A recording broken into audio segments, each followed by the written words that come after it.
Welcome to this presentation of SAP Business One on the supply chain management side.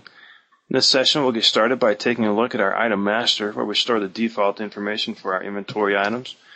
I'm going to pull up this list and sort for our IBM 1312 printer.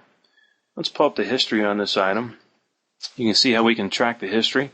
In this case, by warehouse. You can also filter it to view it monthly, daily, or yearly. You can also come over here and copy this history to another item in case you're selling a similar item or in case you stop selling this item altogether. Now, while we're here, let's also take a look at our item inquiry. This shows us in one spot everything that's happening with this item. It's going to show us our demand, the sales orders that are placing demand on this item. Also on the supply side, we can see the vendors that we're working with. We can see the open purchase orders. Anytime, of course, that you see the golden arrow, you can drill down and get more information. On the inventory tab, you can see the warehouses and what we have on hand and quantity for each location. And then down here on the planning side, you get a real-time netting of your inventory. As you can see on the left side, we've got our sales orders placing demand on the item. On the right side, we've got purchase orders and when we can expect to receive those. On the pricing tab, you can see we've got you can have as many price lists as you'd like. We've got a basic price list, a distributor price list. Notice the basic price is $400 using factors on the price list. Distributors, they get a discount of 20%. They're only paying $320 for the same printer since they're a distributor. Over here we've got some important information on our business partners, both vendors and customers. Notice we can track the customer's catalog number or the vendor's catalog number.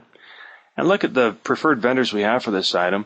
Lasercom has good quality. Far East has great quality. But look at Far East. The minimum inventory or the minimum order is 400.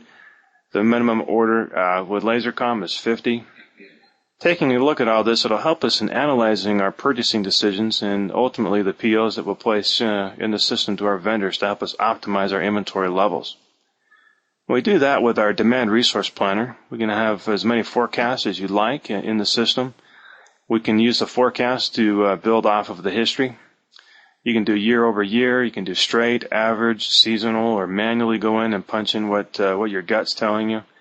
Build that history and import a forecast into our material resource planner or the demand resource planner. It's a wizard. Just follow it step by step until you get down to your order recommendation. You can have as many scenarios as you'd like and run what-if scenarios and so forth. Once you're finished with that, then, like as I mentioned, it kicks out this order recommendation report. I'm going to go ahead and run the printer sales one.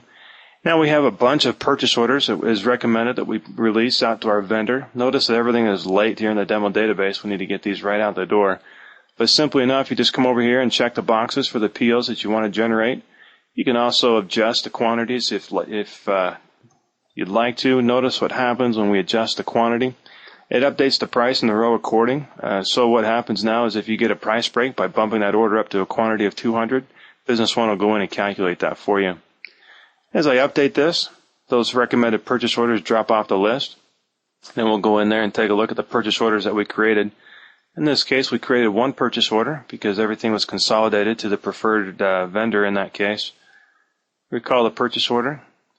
And notice down here in the remarks field that its generation is the MRP wizard. With Business One and its perpetual inventory system, you can optimize your inventory levels and your resources to increase your inventory turns and the bottom line.